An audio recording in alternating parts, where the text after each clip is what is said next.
The fluorescent lights above me flickered with that persistent hum that had become the soundtrack of my exhaustion. I pressed my palm against the cool stainless steel counter, trying to ground myself, trying to remember how to breathe without it hurting. The cafe was empty now, that dead hour between the lunch rush and the afternoon coffee crowd. And I was grateful for the silence, even if it left too much room for thoughts I didn't want to entertain.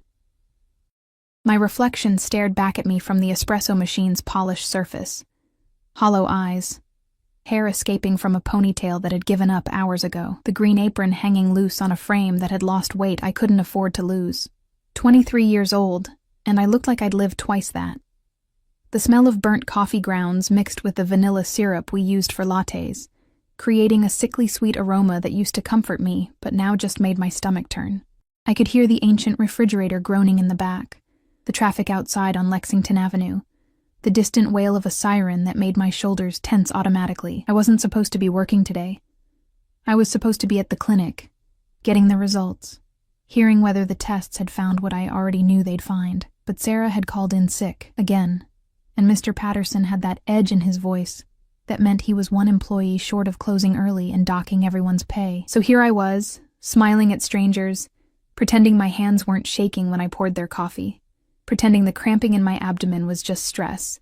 The bell above the door chimed, and I straightened automatically, muscle memory forcing my face into something resembling welcome.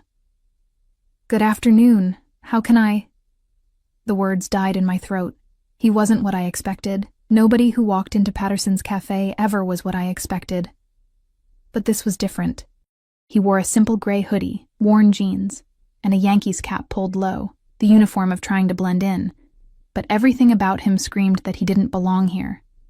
The way he moved, for one thing, careful, measured, like every step was calculated. His hands stayed visible, relaxed but ready, and his eyes, even shadowed by the cap, swept the room with the kind of attention that made my skin prickle. He was older than the usual crowd, maybe late 30s, with dark stubble that looked intentional and a jawline sharp enough to cut. But it was something else, something I couldn't name, that made me take a step back, an energy, a weight to his presence that seemed to press against the very air. "Coffee," he said, his voice low and rough, like gravel wrapped in velvet, black. "Sure, I fumbled for a cup, hating how my hands trembled, how obvious I must look. "For here or to go?" "Here." He moved to the corner booth, the one with a view of both the door and the back exit, I noticed, and sat with his back to the wall. Even slouched in that hoodie, he radiated something dangerous, something that made every instinct I had scream at me to be careful. I focused on the coffee, letting the familiar ritual calm me. Grind, tamp, extract. The machine hissed and gurgled, and I watched the dark liquid stream into the cup, thinking about how simple this was, how routine. Pour coffee, serve customer, collect tip, repeat until your feet go numb, and your smile becomes a permanent fixture, even when you're alone. When I brought the cup to his table, I kept my eyes down, a habit I'd perfected over years of being invisible. But I felt his gaze on me, heavy and assessing, and it made my pulse quicken in a way that had nothing to do with fear, and everything to do with something I didn't want to examine. "Thank you," he said, and there was something in his tone that made me glance up despite myself. Our eyes met for just a second. His were dark, almost black, with flecks of gold that caught the light, and I felt something shift in my chest. Then I looked away quickly, professionally, and retreated behind the counter where I belonged. The cafe remained empty, except for him. I busied myself with cleaning already clean surfaces, restocking napkins that didn't need restocking, anything to avoid the weight of his presence in the corner, but I could feel him watching me, and it made my skin hot and cold at the same time. My phone buzzed in my pocket. I pulled it out with fingers that had gone numb. "Clinic. Ms. Hayes, you missed your appointment. Please call to reschedule. This is urgent." The text blurred as tears welled up without permission. I blinked hard, trying to force them back, but my body had other plans. The cramping had gotten worse over the past hour. A deep, relentless ache that radiated from my lower back through my entire abdomen. I pressed my hand against my stomach, feeling the slight swell there that nobody else would notice but that I couldn't stop noticing. 12 weeks. That's how far along I was. 12 weeks of knowing and not knowing, of hoping and being terrified of hope, of wondering how I was going to survive this alone. Marcus was gone. Not dead. Worse.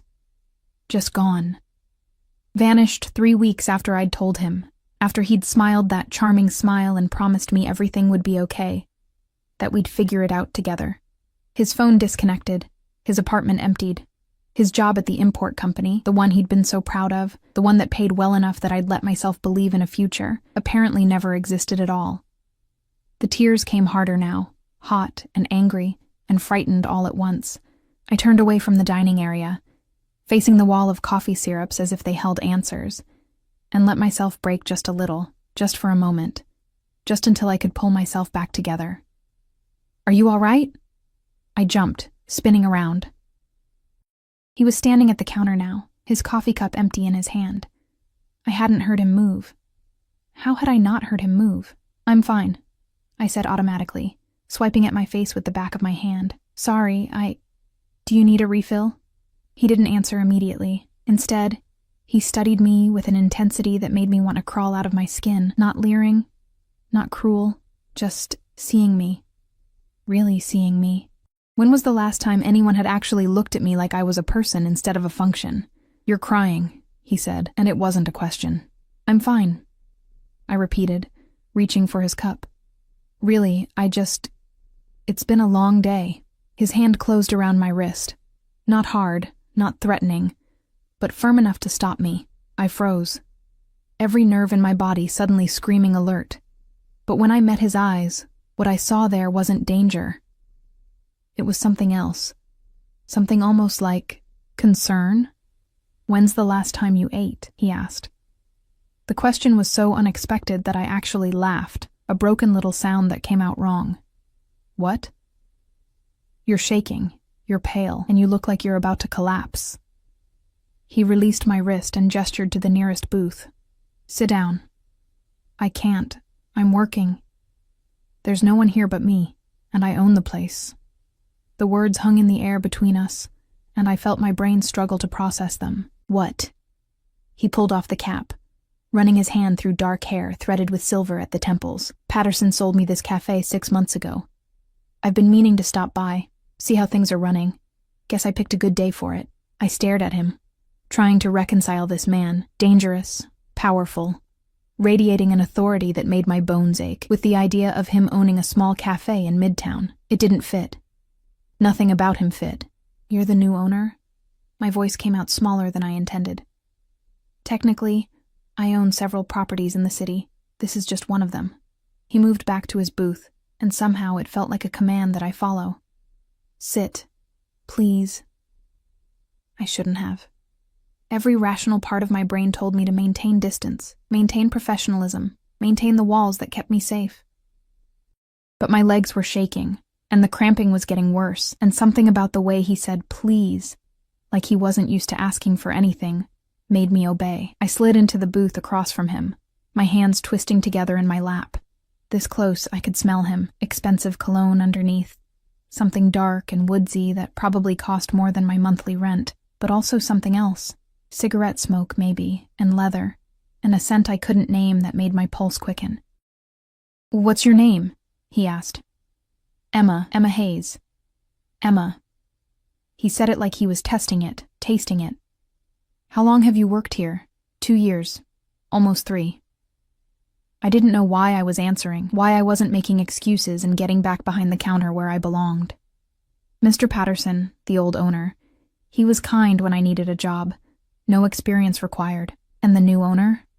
How's he treating his employees? I blinked, confused. I've never met him. You. I've never met you. The manager handles everything. Something flickered across his face, too quick to read. "And your tips? Your pay? Is it enough?" The laugh that escaped me was bitter. "Is it ever enough?" He leaned back, studying me with that unnerving intensity. "You're pregnant." The words hit me like a physical blow. I couldn't breathe, couldn't think, couldn't do anything but stare at him in horror and shock. "How?" "You keep touching your stomach, protective, unconscious." His voice was matter-of-fact, almost clinical. You didn't drink the coffee I saw you pour yourself earlier. You're exhausted in a way that goes beyond a long shift. And you have that look. What look? I whispered. Like you're carrying the weight of the world and trying to convince yourself you're strong enough to hold it. Tears burned behind my eyes again, and I hated myself for it. Hated how transparent I was, how easily he'd seen through every defense I'd built. I need to get back to work. The father? Gone. The word came out sharp, jagged. Is there anything else I can get you, Mr. Where? I stood, needing distance, needing air, needing this conversation to end before I completely fell apart in front of a stranger who apparently owned the place I worked. I don't know. He just left, disappeared, and I really need to.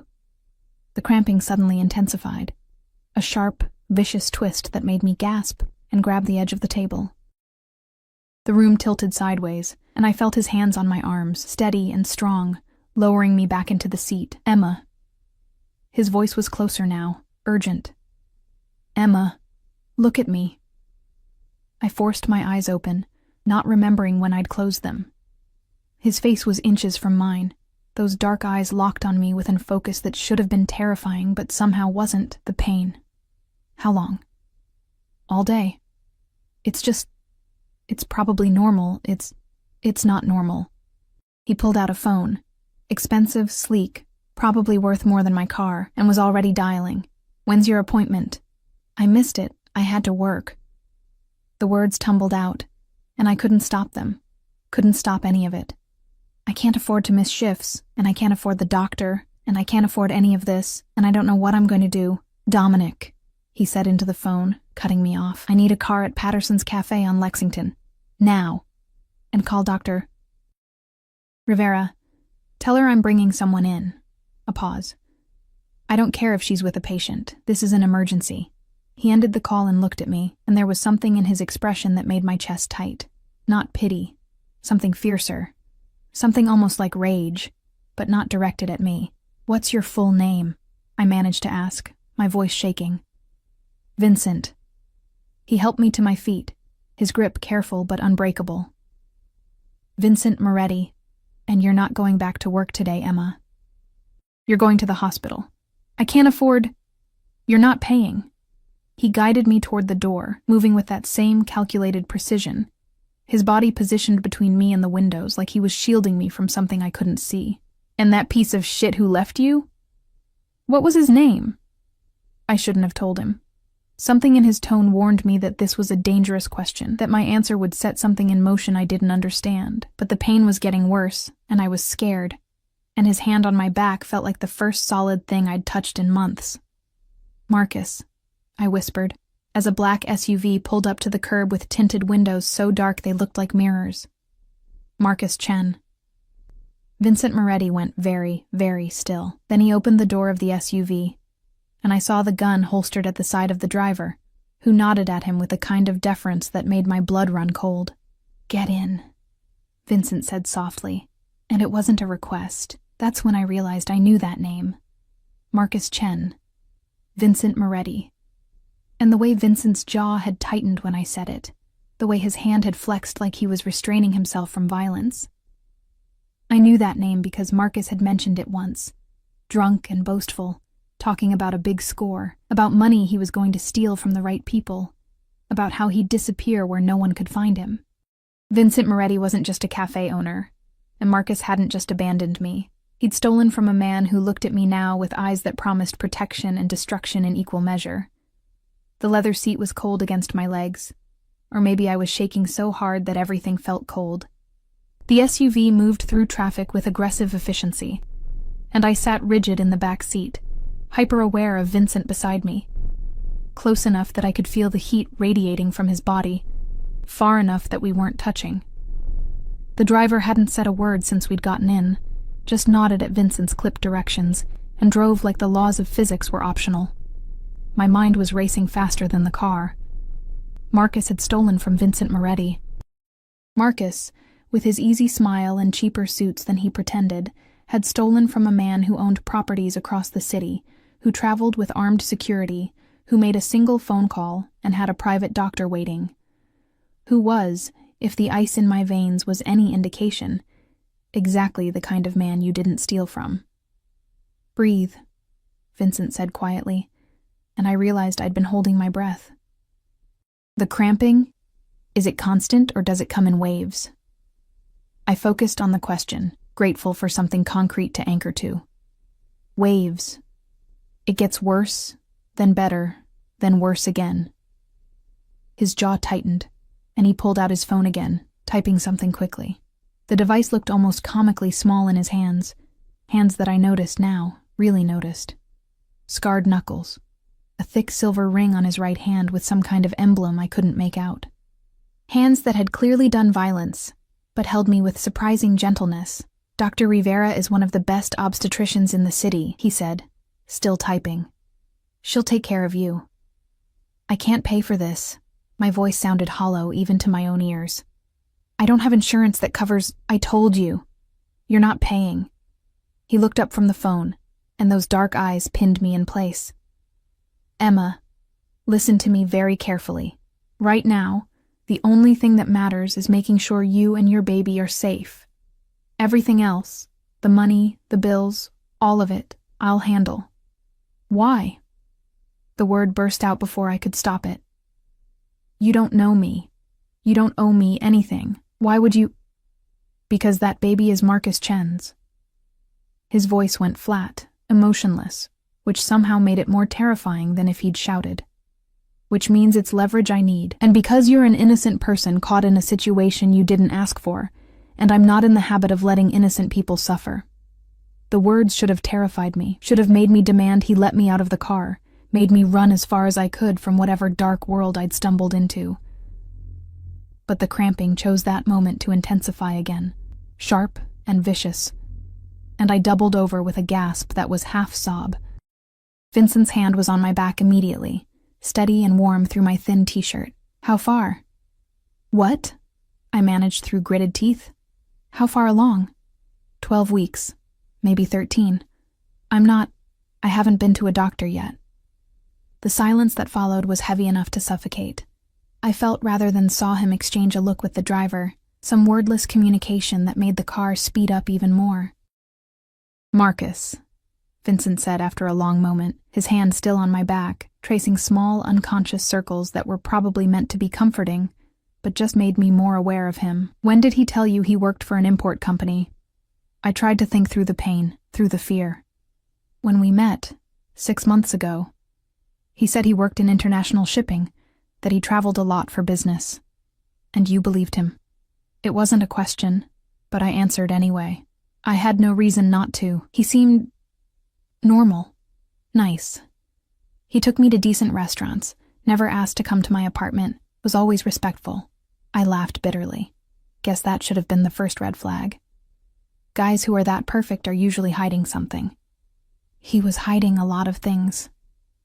Vincent's voice was still that dangerous, emotionless monotone. "Marcus Chen doesn't work in international shipping. He worked for me. Past tense. He was a mid-level accountant who handled the books for several of my legitimate businesses. Restaurants, cafes, a few nightclubs. Nothing glamorous. Nothing that would have impressed you." The SUV pulled up to a building I recognized. Mount Sinai, one of the best private hospitals in Manhattan.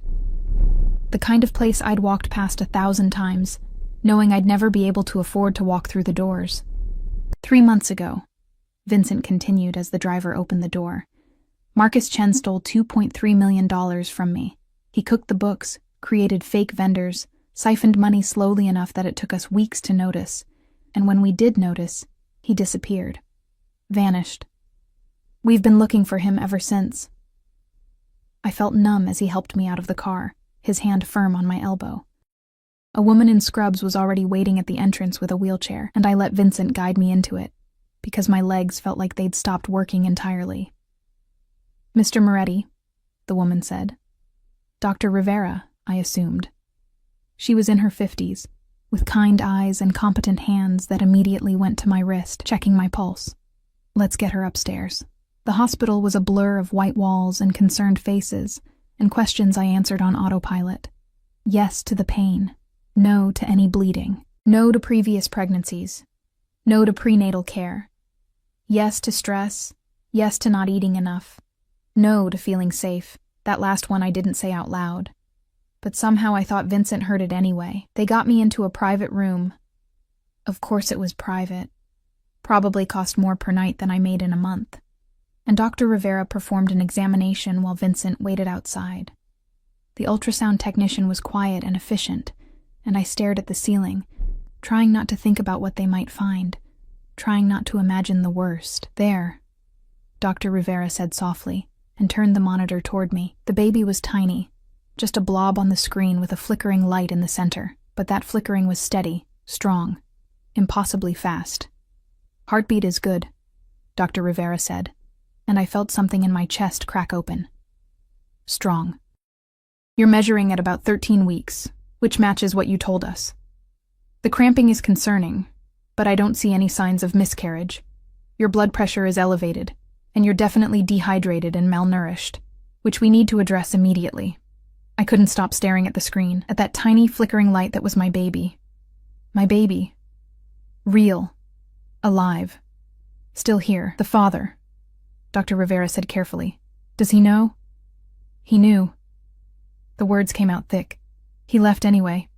She squeezed my hand, and I saw understanding in her eyes. Well, you have support now. Mr. Moretti has made it very clear that you're to receive the best care possible. We're going to keep you overnight for observation, get some fluids in you, run some more tests. But Emma, I need you to understand. This pregnancy is high risk. The stress you've been under, the lack of proper nutrition and prenatal care, your working conditions, all of it needs to change. If you want to carry this baby to term, you need to start taking better care of yourself. I don't know how, I whispered, and it was the most honest thing I'd said in months. I don't know how to do any of this. One day at a time, she said gently, and you're not alone anymore, but I was alone. Vincent Moretti wasn't doing this out of kindness. He'd said it himself. The baby was leverage, a way to find Marcus. Once he got what he wanted, I'd be nothing to him again. Just another invisible girl in a city full of them. Dr. Rivera left to process the admission paperwork, and a nurse came in to start an IV. I watched the clear fluid drip into the line, feeling strangely disconnected from my own body. This was happening. All of this was actually happening. The door opened, and Vincent stepped inside. He'd taken off the hoodie, revealing a black t-shirt that probably cost more than my entire wardrobe, and did nothing to hide the muscular frame underneath. In the harsh hospital lighting, I could see details I'd missed before. The slight gray at his temples, the fine lines around his eyes, the shadow of exhaustion that probably matched my own. "The baby's okay?" he asked, his voice carefully neutral. "For now." I looked away from him, focusing on the IV bag. Dr. Rivera says I need to reduce stress, eat better, rest more, all the things I can't afford to do. You're taking leave from the cafe. It wasn't a question. Paid leave. And you're moving. My head snapped up. What? No! I can't. Your apartment is a fourth-floor walk-up in a building that should have been condemned a decade ago. You're pregnant with complications. You're not climbing those stairs every day. He pulled up a chair and sat, and somehow even that simple action carried weight. I own a building in Chelsea. There's a vacancy on the second floor. You'll move there. I can't afford Chelsea. You're not paying rent. Mr. Moretti. Vincent. He leaned forward, elbows on his knees, and I could smell that cologne again, mixed with something earthier. Emma, let me be very clear about the situation. Marcus Chen stole from me. That money belonged to people who don't forget debts. If I don't recover it, there will be consequences. Not just for me, but for everyone in my organization. That baby you're carrying is the only connection I have to Marcus. He might not give a damn about you, but his child? That's different. Men like him, they get stupid about things like bloodlines and legacy, even when they're running. The words settled over me like ice water. You're going to use my baby to trap him. I'm going to use every resource at my disposal to find a man who stole from me and then went into hiding. His voice was steel wrapped in silk. That includes you and that baby, but here's what I can also promise you. While you're under my protection, no one will touch you. You'll have the best prenatal care available. You'll have a safe place to live. You'll have enough food, enough rest, Everything you need. And when this is over, when Marcus is dealt with, you'll still have all of that. I take care of people who are mine." "I'm not yours," I said, but it came out weaker than I intended. "No," he agreed, and something flickered in those dark eyes. "But you are now, whether you like it or not." A knock on the door interrupted whatever I might have said next. A man stepped in, tall, broad-shouldered, with the kind of face that had seen things and decided to stop showing emotion about them. He wore a suit that screamed expensive and carried himself with military precision. "Vincent," he said, then nodded to me. "Ma'am." "Dominic." Vincent stood, and the two men moved to the corner of the room, speaking in low voices I couldn't quite make out. But I caught enough. Words like surveillance, and properties, and Chen, and disappeared, and South America. Marcus was in South America, or at least that's where they thought he might be. Dominic left, and Vincent returned to the chair, but this time he looked tired, deeply, profoundly tired, in a way that made him seem almost human.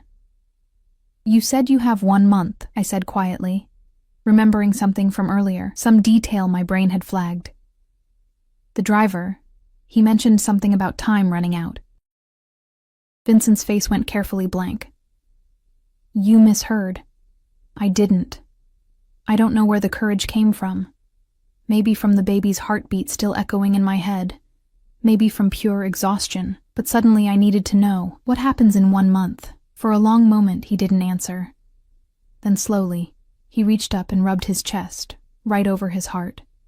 An unconscious gesture, a pained gesture. "In 1 month," he said finally, "I'll be dead. Stage 4 lung cancer. Inoperable. The doctors gave me 6 months 3 weeks ago. I declined treatment. The room seemed to tilt again, but this time it had nothing to do with the cramping." "What?" "I've smoked since I was 15. Worked in my father's restaurant where everyone chain-smoked in the back. Spent 30 years breathing in secondhand smoke from every club and bar I've owned. The cancer spread to my liver before they caught it. Chemo would maybe buy me 3 extra months of being too sick to function. I'd rather have 1 good month than 4 bad ones." I stared at him. This dangerous man who'd swept into my life like a storm, and saw him clearly for the first time. The exhaustion, the way he'd rubbed his chest, the slight wheeze when he breathed. The intensity with which he moved through the world, like every moment mattered because he was running out of them. "I'm sorry," I whispered. He laughed, short and bitter. "Don't be. I've lived a long life, done things that would make you run screaming. I'm not a good man, Emma. I've hurt people, killed people, built an empire on blood and fear. If there's a hell, I've earned my place there." He met my eyes, and there was something raw in his expression. "But I'll be damned if I spend my last month letting Marcus Chen win, and I'll be damned if I let an innocent woman and her baby suffer because of his choices." "So what happens to me?" I asked. "After you're gone? After you find Marcus and get your money back? What happens to me then?" "You'll be taken care of." His voice was firm, absolute. "I'm setting up a trust. The cafe, the apartment, medical expenses, everything you need for the next 18 years. You and that baby will never want for anything." "Why?" The question burst out again, desperate. "Why would you do that for me?"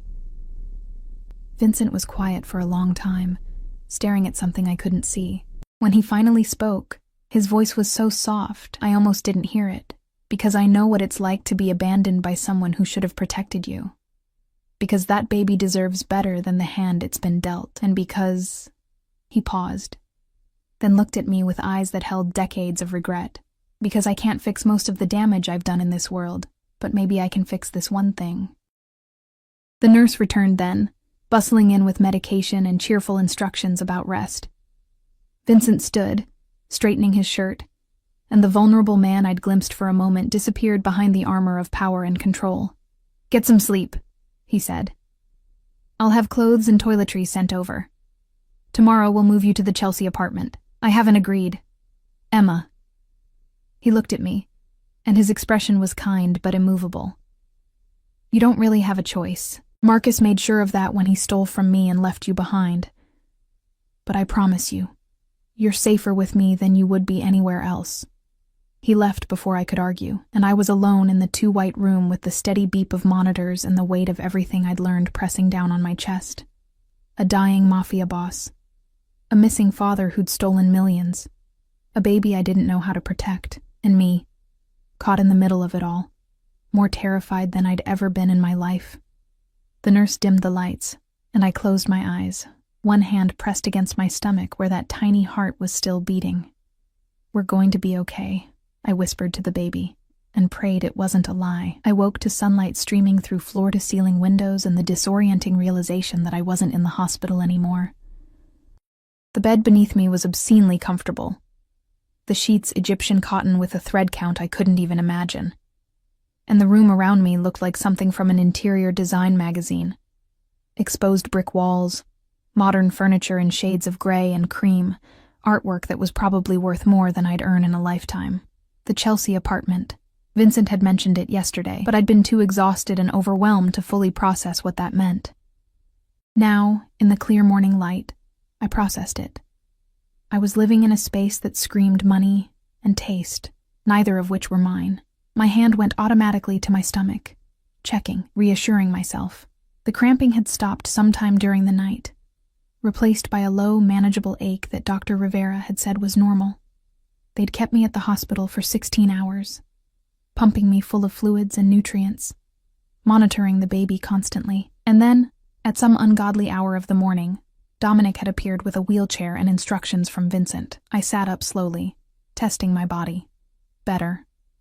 Not good, but better. There was a note on the nightstand, written in bold, masculine handwriting. "Kitchen is stocked. Eat something. Doctor's orders are on the counter. Follow them. Dominic will check on you at noon. Stay inside today. V. Stay inside." Like I was a prisoner. Or like I was being protected. I wasn't sure which was worse. The apartment was bigger than I'd realized in my exhausted state last night. 2 bedrooms, 2 bathrooms, an actual living room with a couch that probably cost more than my car, and a kitchen that made me want to cry. Granite countertops, stainless steel appliances, a refrigerator stocked with fresh fruit and vegetables, and things I hadn't been able to afford in months. Dr. Rivera's orders were indeed on the counter, typed and printed with clinical precision. 1. Bed rest for 48 hours. 2. Prenatal vitamins daily, provided. 3. High protein, high iron diet. 4. No caffeine. 5. Follow-up appointment Friday 10 a.m. 6.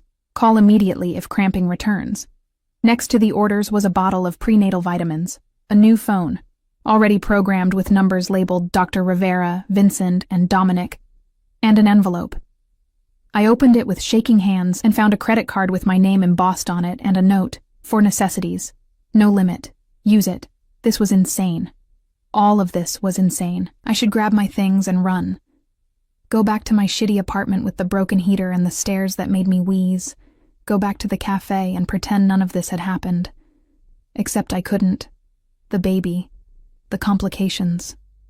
Dr. Rivera's stern warning that if I didn't reduce stress and improve my living conditions, I could lose the pregnancy.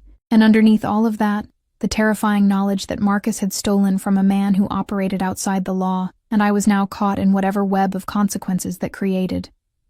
I made myself eat scrambled eggs that tasted like heaven after months of ramen and toast, and took the vitamins. Then I explored the apartment more thoroughly, trying to understand this gilded cage I'd been placed in. The second bedroom had been converted into an office, but it was empty except for a desk and chair. The closet in the master bedroom, though, that made me freeze. It was full of clothes, my size.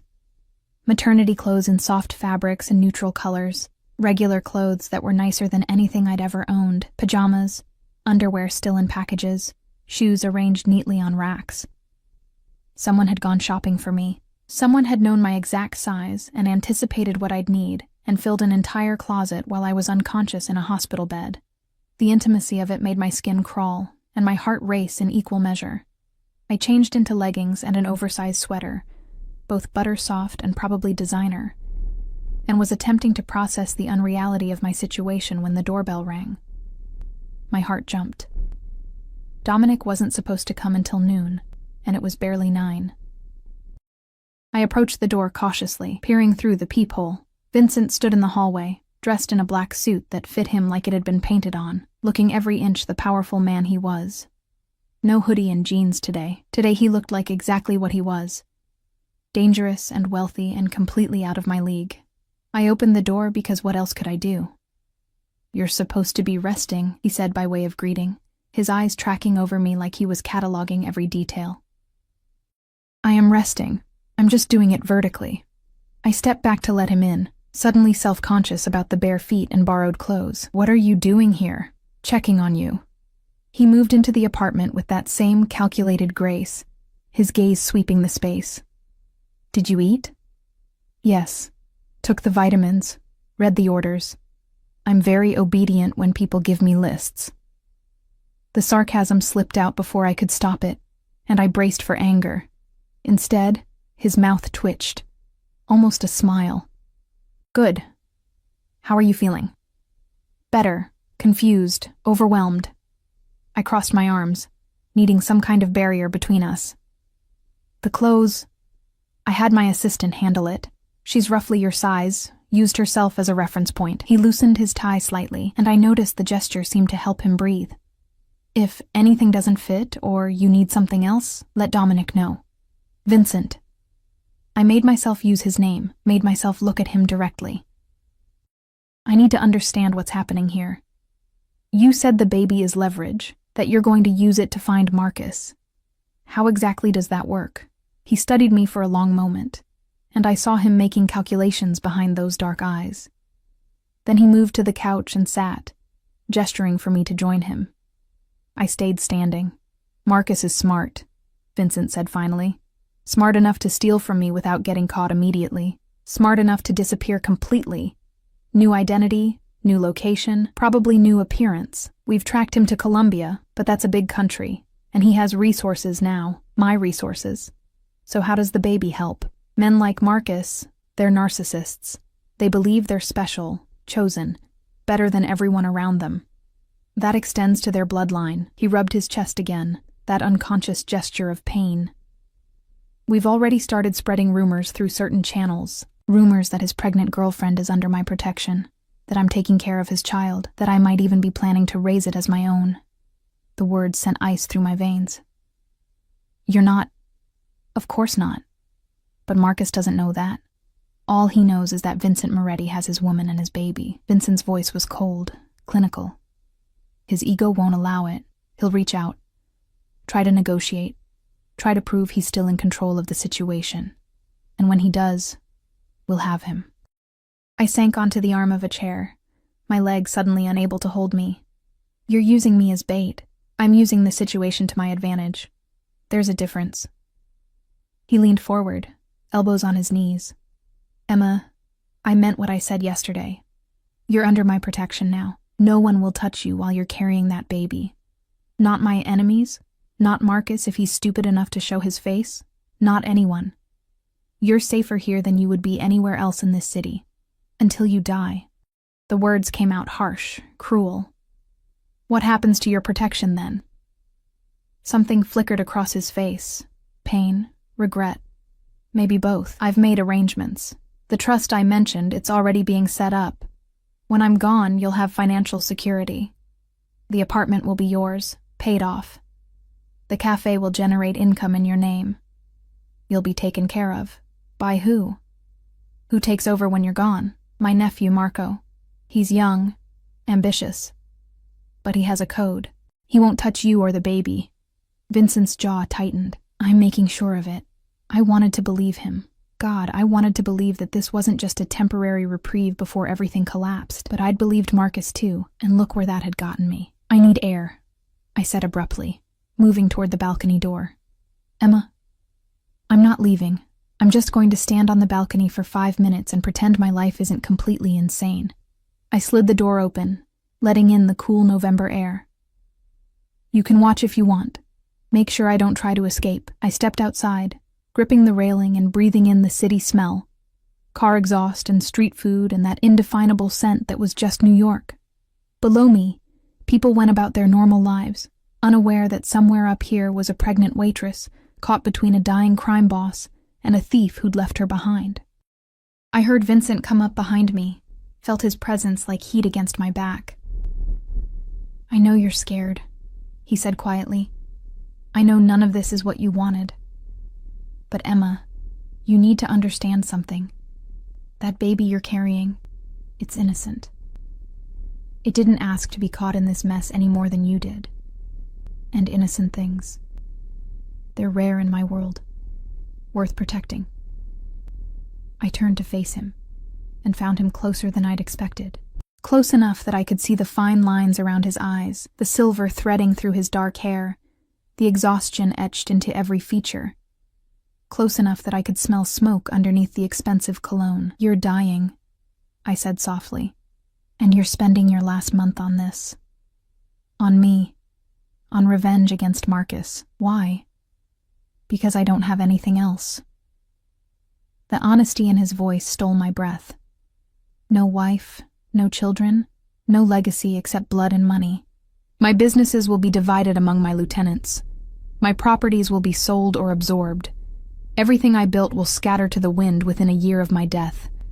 But this, making sure Marcus pays for what he did, making sure you and that baby are safe, this I can finish. "That's not legacy," I whispered. "That's just tying up loose ends." His hand came up, hovering near my face but not quite touching. Maybe. Or maybe it's the closest thing to redemption a man like me can get. We stood there for a moment, the cold wind whipping around us, and I saw him clearly. Not the dangerous crime boss, not the wealthy property owner, not the dying man, just Vincent, human and flawed and running out of time. My phone, the new one he'd given me, buzzed in my pocket. I pulled it out, expecting Dominic or maybe Dr. Rivera. Instead, it was a text from an unknown number. "I know where you are. I know what he's doing. Meet me alone, or I tell everyone what you really are." The blood drained from my face. Vincent saw my expression and took the phone from my numb fingers, his face darkening as he read the message. "Marcus," he said, and his voice promised death. Vincent's hand closed around the phone with controlled fury, his knuckles going white. I watched his face transform. The brief vulnerability I'd glimpsed moments ago, vanishing behind something cold and lethal. This was the man people feared. This was the man Marcus had been stupid enough to steal from. Inside. Now. His voice left no room for argument. I stumbled back into the apartment, my heart hammering so hard I could feel it in my throat. Vincent was already dialing, the phone pressed to his ear as he locked and bolted the door behind us with swift, practiced movements. "Dominic, we have contact. Marcus just texted Emma's new number." A pause. "I don't know how he got it. That's what you're going to find out. I want eyes on every entrance to this building. Full lockdown protocol. And get our tech guy to trace this." He rattled off the number from the text, his voice clipped and efficient. 10 minutes. My office. He ended the call and turned to me, and I saw him visibly force himself to soften, to remember that I wasn't one of his soldiers. "Emma, I need you to think carefully. Have you told anyone where you are? Anyone at all?" "No. I haven't even had this phone for 12 hours. My voice shook. "The only people who have this number are the ones you programmed into it. Then we have a leak." He moved to the windows, checking them with quick, methodical efficiency. "Someone in my organization told Marcus where you are and gave him your number, which means someone close to me is a traitor." The word hung in the air like poison. I wrapped my arms around myself, suddenly freezing despite the apartment's warmth. What did he mean, what I really am? I'm not anything. I'm just... He's trying to rattle you, make you doubt yourself, doubt me, doubt the protection I've offered. Vincent returned to where I stood, and his hand settled on my shoulders, warm, steady, grounding. It's a manipulation tactic. Marcus is a coward and a liar, but he's good at getting into people's heads. Don't let him. He wants me to meet him alone. I looked up at Vincent, seeing my own fear reflected in those dark eyes. What if he tries to? He won't get the chance. You're not going anywhere without security. You're not meeting him, period. His grip tightened slightly, protective. I won't let him touch you. A knock on the door made me jump. Vincent moved in front of me automatically, his body a shield, one hand moving to his waist where I now saw a gun holstered under his jacket. How had I not noticed that before? "It's Dominic," came a voice from the hallway. Vincent checked the peephole before opening the door. Dominic entered with two other men I didn't recognize, both large, both carrying themselves like soldiers. They spread out through the apartment, checking rooms, windows, closets. "Building's secure," Dominic said. "I've got 4 men outside, 2 on the street, cameras monitoring all exits." The text came from a burner phone, currently showing a location in Queens. "But it's probably a fake tower." He glanced at me, something like sympathy in his hard eyes. "Ma'am, I need to check your phone. Make sure there's no tracking software." I handed it over numbly, watching as he connected it to some device and scrolled through screens I didn't understand. Vincent guided me to the couch, sitting beside me close enough that our thighs touched. The contact should have felt presumptuous, but instead it felt like the only solid thing in a world that had gone liquid and unstable. "How did he get the number?" Vincent asked, his voice deadly quiet.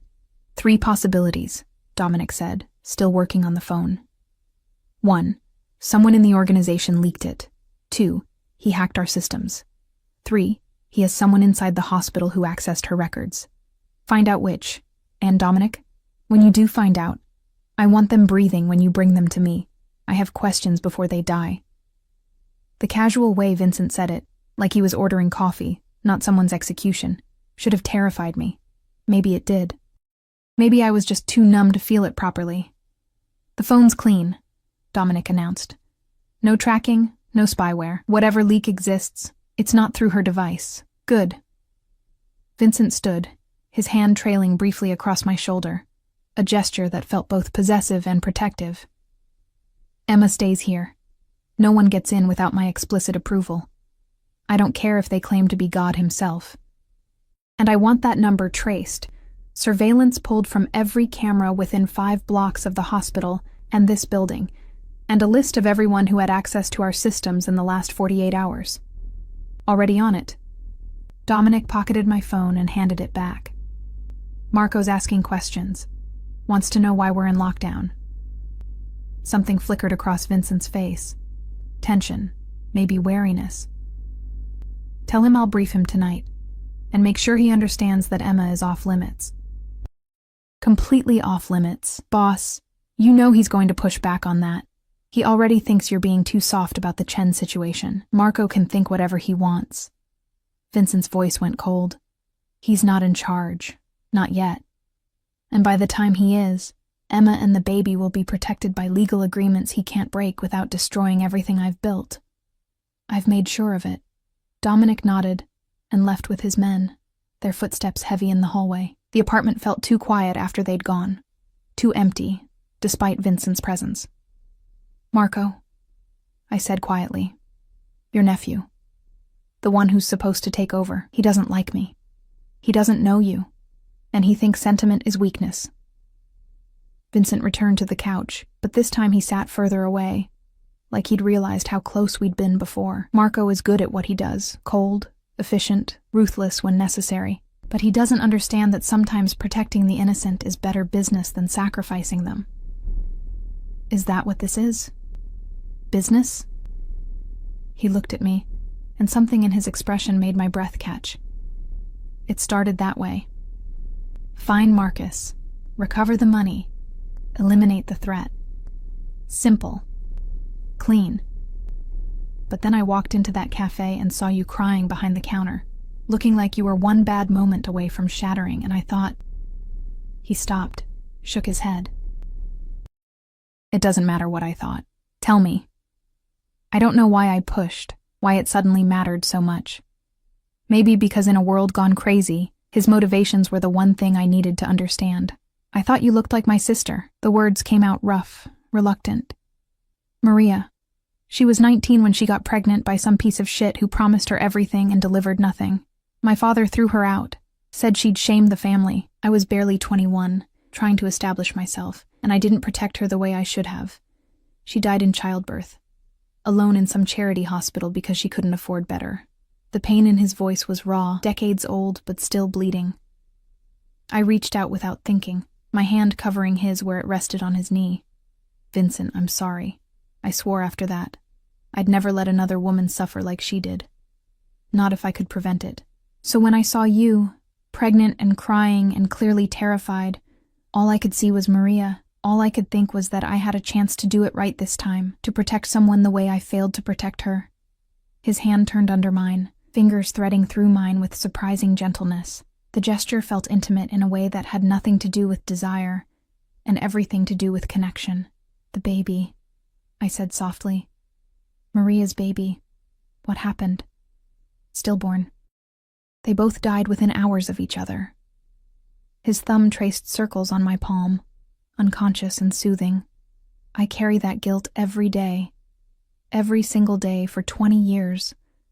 I've wondered if things would have been different if I'd just been stronger, braver, more willing to stand up to my father."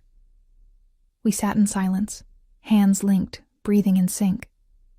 Outside, the city moved on, sirens wailing, horns honking, life continuing obliviously.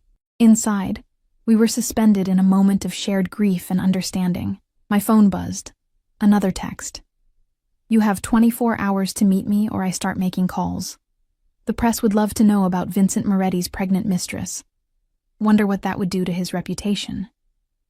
Vincent read it over my shoulder, his body going rigid. "He's desperate. Making threats he can't back up. My reputation isn't built on being a saint, Emma. The press knowing about you won't destroy me." "But it'll expose you," I said, understanding dawning. "If Marcus goes public, it puts a target on me, on the baby. Your enemies will see us as leverage too. Which is why you're not leaving this apartment." He stood, pacing to the window. "I need to accelerate the timeline. Force Marcus to make a move before he can go public." "How?" He pulled out his phone, typing rapidly. "By making him angry. By making him so furious he stops thinking clearly and makes a mistake." He showed me what he'd typed, a message ready to send. "Your bastard will carry my name. Your woman is mine now. Come and take them back if you dare. That'll work?" I whispered. "It'll work. Men like Marcus, their ego is everything. Telling him I'm claiming what's his, it'll eat at him until he can't stand it. He'll come for you. And when he does, we'll be ready." "And what if he hurts someone trying to get to me? What if innocent people get caught in the crossfire?" Vincent turned from the window, and his expression was bleak. "Then that's on me. Add it to the list of sins I'll answer for." He moved toward the door. "I need to go coordinate with Dominic. Set up the trap. You'll be safe here. There are men outside, cameras everywhere, and this door is reinforced steel. Don't open it for anyone but me or Dominic." "Understand?" I nodded. Fear and something else. Something that felt dangerously like trust, warring in my chest. He paused at the door, looking back at me. "Emma, when this is over, when Marcus is dealt with and you're safe, you can walk away, take the apartment, the money, raise your baby far away from all of this.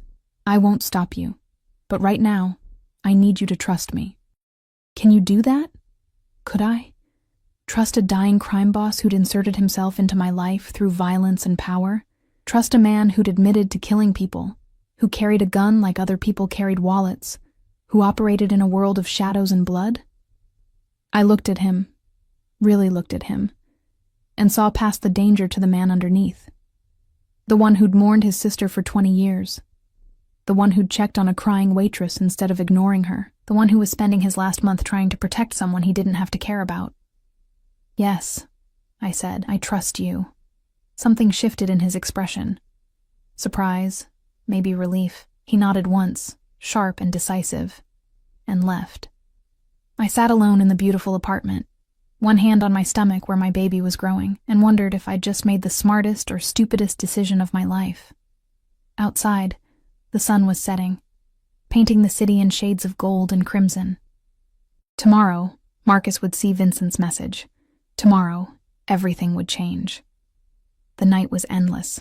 I lay in the too comfortable bed, staring at the ceiling, feeling the baby flutter for the first time, tiny butterfly movements that made me catch my breath. Dr. Rivera had said I might start feeling movement soon, but I hadn't expected it now, in the middle of this chaos. "Hi," I whispered to my stomach, tears sliding down my temples. "I know this is scary. I know everything is uncertain, but I promise you, I'm going to keep you safe, whatever it takes." My phone lit up on the nightstand. 3:47 a.m. A message from Vincent. "Can't sleep either?" I hesitated, then typed back, "Baby's moving. First time." The response came immediately. "That's good. Means everything's progressing normally. You should rest, though. You should too. Aren't you supposed to be conserving your strength?" A long pause. Then, "Hard to rest when I'm planning a war." I stared at those words, feeling the weight of them. Somewhere in the city, Vincent was awake, dying, planning how to catch a man who'd betrayed him, and somehow, impossibly, I was at the center of it all. Will it work? Your plan? It has to. I don't have time for a backup. The brutal honesty made my chest ache. "Vincent." "Sleep, Emma. Tomorrow's going to be difficult." I didn't sleep. Instead, I watched the sky lighten from black to gray to pale pink, thinking about choices and consequences, and the strange turns life takes. 6 months ago, I'd been a different person, optimistic despite my circumstances, believing that hard work and good intentions would eventually lead to something better. Then Marcus had smiled at me across a cafe table, and I'd let myself hope for more. Now I was carrying his child, living in luxury bought with blood money, under the protection of a man who'd admitted to murder, waiting for a confrontation that could destroy everything. At 8 a.m., my phone rang. "Dr. Rivera." "Emma, I'm moving up your appointment. Can you come in this morning? 10 o'clock? Something in her voice made my pulse quicken. "Is something wrong? Is the baby?" "The baby's fine. But I got your updated blood work from the hospital, and there are some things we need to discuss. Nothing emergency, but sooner is better than later." I agreed because what else could I do, and immediately texted Vincent. His response was instant. "I'll take you. Dominic will drive. You don't have to. I'll be there at 9:30. He arrived exactly on time, looking like he hadn't slept at all. The exhaustion was more evident today. Shadows under his eyes, a tightness around his mouth that spoke of pain he was managing but not escaping. He wore another expensive suit, black this time, with a dark shirt that made him look like a shadow himself. "Any response from Marcus?" I asked as we rode the elevator down, flanked by 2 silent bodyguards. He saw the message. He's furious. Making threats, calling in favors, trying to find out exactly where you are. Vincent's hand settled on my lower back, guiding me into the waiting SUV. He'll make his move soon. Today, maybe tomorrow. And then it ends. The drive to the hospital was tense. I watched the city slide past, people going to work, living normal lives, unaware of the violence simmering beneath the surface. Vincent made calls in Italian, rapid-fire conversations that sounded like orders and confirmations. I caught my name once, and bambino, and something that sounded like proteggere, protect. Dr. Rivera's office was on the 10th floor, all soothing colors and soft music that did nothing to calm my nerves. She greeted us with professional warmth, though her eyes lingered on Vincent with recognition and maybe a hint of wariness. "Mr. Moretti, Emma," she gestured us into her private office. "Thank you for coming in on short notice. The baby," I started. "Is fine," she assured me quickly. "Heartbeat strong, measurements good. But Emma, your blood work shows some concerning deficiencies. Iron, vitamin D, B12, all critically low. Combined with your stress levels and the cramping episode, I'm classifying this as a high-risk pregnancy, which means I want to see you weekly, and I want you on strict modified bed rest for the next month." "A month?" I felt Vincent's hand find mine, squeezing gently. "I can't just—" "You can, and you will," Dr. Rivera said firmly. "Emma, you're at significant risk for preterm labor if we don't get these levels stabilized. The next few weeks are critical for fetal development. I know it's hard. I know you probably need to work. But you need to think about what's best for your baby." "She doesn't need to work," Vincent said quietly. "Money isn't an issue. She can rest as much as necessary." Dr. Rivera looked between us, and I saw her putting pieces together. I see. Well, that makes things simpler. Emma, I'm prescribing iron supplements in addition to the prenatal vitamins. I want you eating protein with every meal, lots of leafy greens, staying hydrated. No heavy lifting, minimal stairs, plenty of sleep. Think of yourself as an incubator for the next month. Your only job is growing that baby. She continued with more instructions, scheduling follow-ups, discussing warning signs. I heard maybe half of it, too overwhelmed by the reality that my body was failing at the one thing it was supposed to do naturally. As we left the office, Vincent's phone rang. He checked the screen, and his face went hard. I need to take this. Wait here. He stepped away, speaking in low, urgent tones. I watched him through the glass partition, the way his shoulders tensed, the sharp gesture of his free hand, the cold fury that settled over his features like a mask. When he returned, everything about him screamed danger. Marcus just grabbed Sarah, he said flatly. Your co-worker from the cafe. He's demanding a trade. You for her. Tonight at midnight, Red Hook warehouses. The blood drained from my face. Sarah?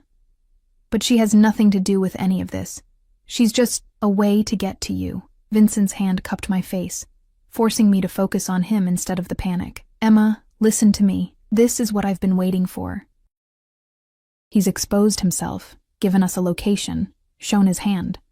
We can end this tonight. By giving him what he wants? By trading me? No. His voice was absolute steel. By making him think we're giving him what he wants. You'll be nowhere near those warehouses. I'll have someone else in your place wearing your clothes. At a distance he can't see clearly. When he shows himself, we take him. And Sarah? My voice cracked. What happens to her? We'll get her out. I have people who specialize in extractions. The moment we have a location confirmed, they'll move in. His thumb brushed across my cheekbone, surprising gentleness from a man made of violence. Trust me. Please.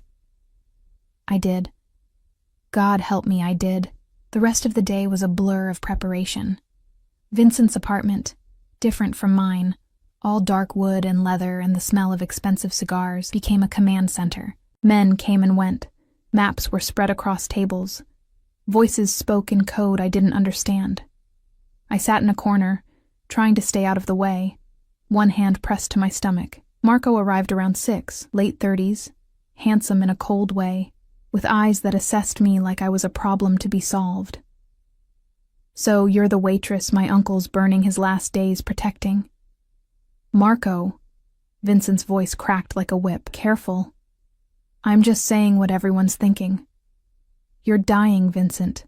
And instead of preparing the transition, securing the territories, handling the Chen situation with efficiency, you're playing hero for an innocent woman carrying an innocent child.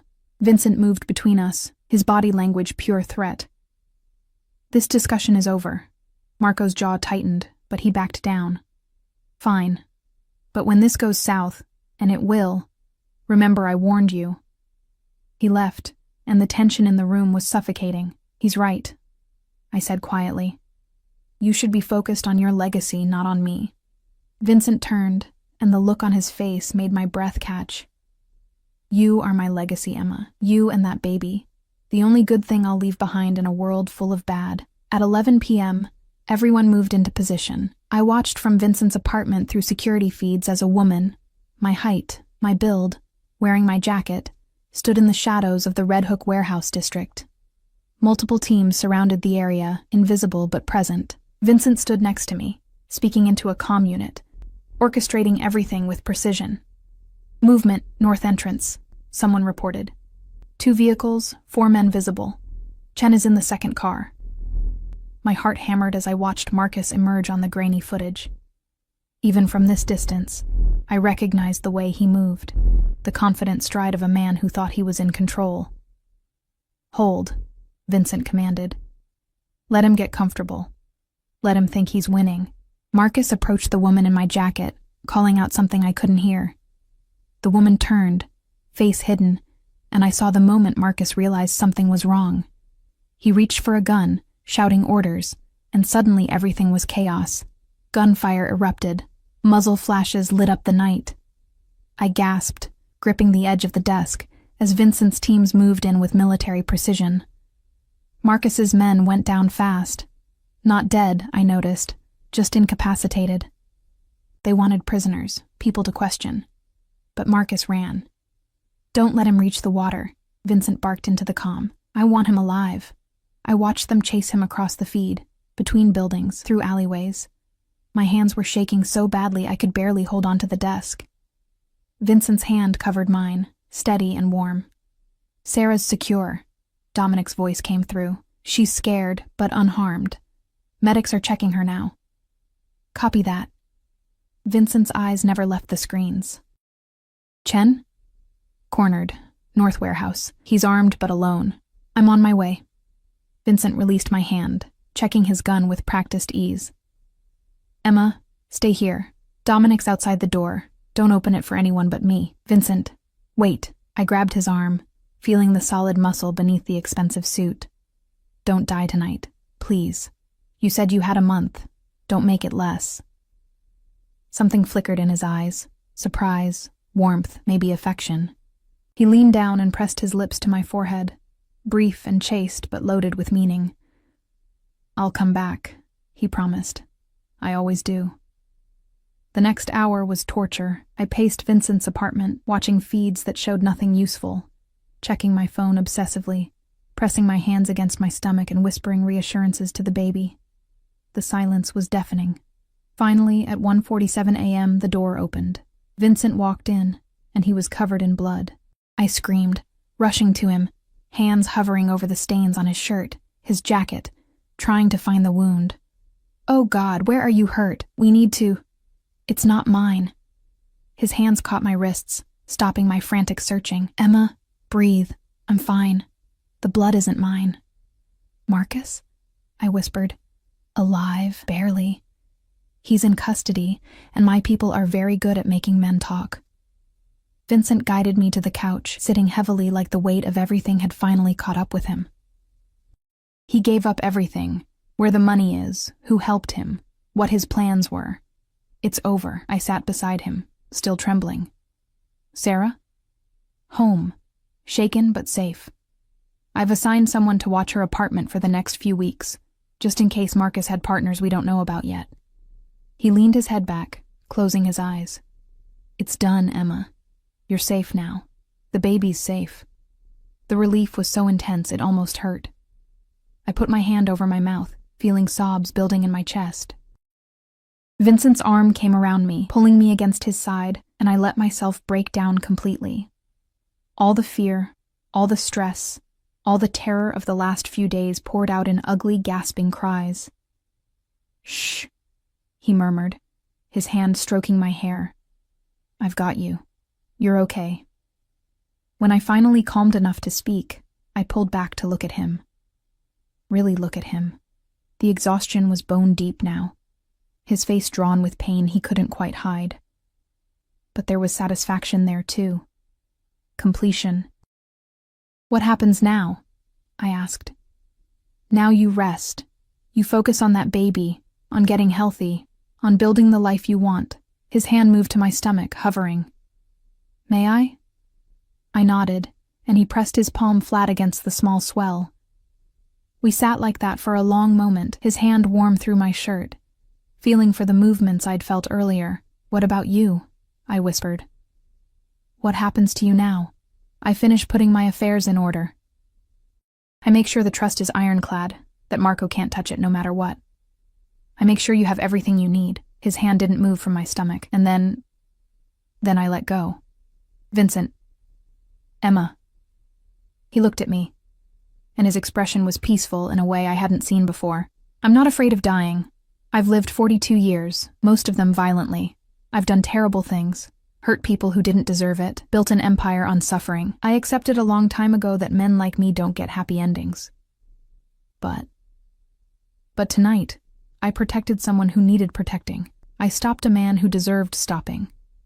I made sure an innocent woman and her innocent baby will be taken care of after I'm gone." His hand pressed a little firmer against my stomach. "That's closer to redemption than I ever thought I'd get." Tears slid down my face again. But these were different.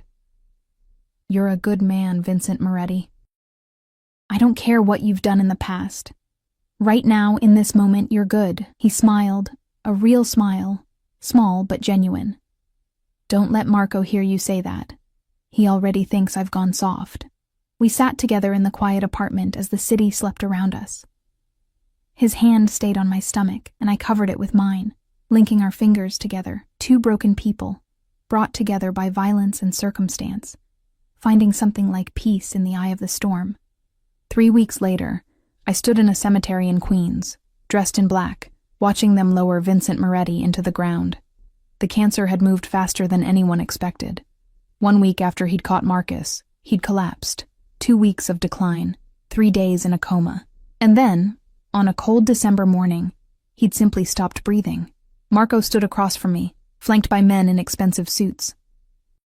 He'd honored Vincent's wishes. The trust was untouchable. The apartment was mine.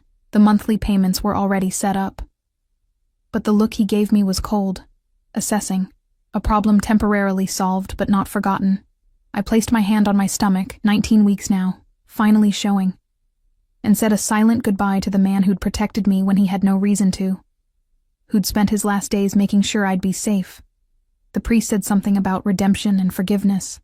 I thought about Vincent's hand on my stomach, his quiet promise that I'd be taken care of, his final gift to a world that had taken more from him than it ever gave back. As they covered the casket with earth, I felt the baby move, stronger now, more insistent, a reminder that life continued, that even in death there was hope, that Vincent Moretti's last act had been one of protection rather than destruction. I left the cemetery without speaking to Marco, without acknowledging the dozens of dangerous men who'd come to pay their respects. I went back to the Chelsea apartment, made myself tea, and sat on the couch where Vincent had once sat beside me. On the coffee table was an envelope, left by the estate lawyer. Inside, a letter in Vincent's bold handwriting, Emma. If you're reading this, I'm gone. Good. I was tired of hurting anyway. The money in the trust will take care of you and the baby for life. The apartment is yours, fully paid. I've set up a college fund, medical coverage, everything you might need. Marco won't touch any of it. I've made sure of that legally and otherwise. I need you to know something. That baby you're carrying deserves better than Marcus Chen for a father. You'll be tempted to tell the child about their biological father someday, but I'm asking you not to. Marcus is alive, locked up in a place where he'll never see daylight again, where he can't hurt you or anyone else. Let him be forgotten. Instead, tell your child about the man who protected them before they were born. Tell them about the cafe owner who made sure their mother was safe. You don't have to call me their father. I know I'm not. But let me be something. A guardian angel, maybe. A ghost who watched over them. You told me I was a good man, Emma. I wasn't. But for you, for that brief moment, I tried to be. That's the best legacy a man like me can hope for. Be happy. Raise your baby in sunshine, not shadows. And sometimes, when you're strong, think of me. Vincent. I folded the letter carefully, pressing it against my chest. Outside, snow had started to fall, covering the city in white, cleaning it, at least temporarily, making it new again. Your Uncle Vincent, I whispered to my stomach, testing the words. He saved us. He died making sure we'd be okay, and we will be. We'll be okay. The baby kicked in response, strong and sure. I smiled through my tears and looked out at the city Vincent had ruled and protected, and finally left behind. Somewhere out there, life was moving forward, and so would I. With Vincent Moretti's final gift cradled inside me, with his protection still wrapped around us like invisible armor, I would build the life he'd made possible. Not just for me, but for the baby who would grow up knowing that once, when it mattered most, a dangerous man had chosen to be kind. That was redemption enough.